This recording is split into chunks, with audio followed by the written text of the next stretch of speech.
Isang lalaki ang nag-viral matapos umanong mag-imbento ng boga na may headset. Ang dahilan niya, sawa na raw siya sa mga kapitbahay na nagrereklamo tuwing may nagpapaputok ng boga lalo na kapag bagong taon.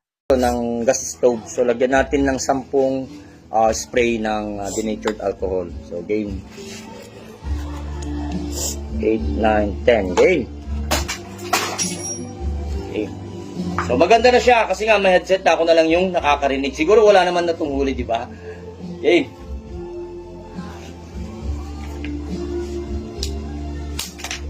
Oh, lakas! Grabe!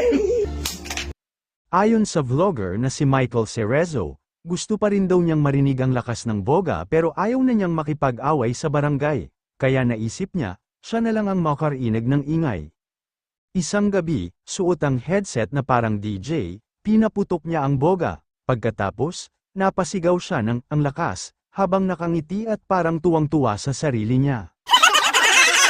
Habang siya lang ang sumisigaw, tahimik naman ang buong paligid, walang kapitbahay na nagrereklamo, walang nagmumura, at walang nagbabanta na tatawag ng barangay. Pero may isang problema, siya na lang mag-isa ang nag-iingay, tumatawa, at paulit-ulit na nagpapaputok ng boga na naka-headset.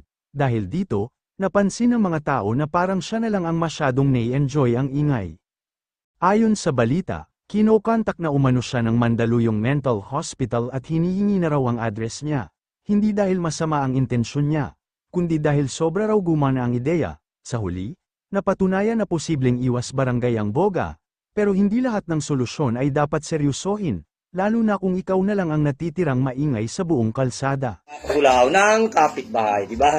So, upgraded na siya. Pati yung kanyang switch na ng ng gas stove. So, lagyan natin ng 10 spray ng denatured alcohol. So, game 8, 9, 10. Game. Okay.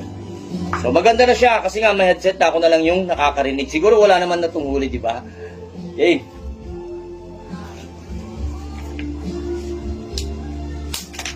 Oh, lakas! Grabe! Oh, lakas! Grabe!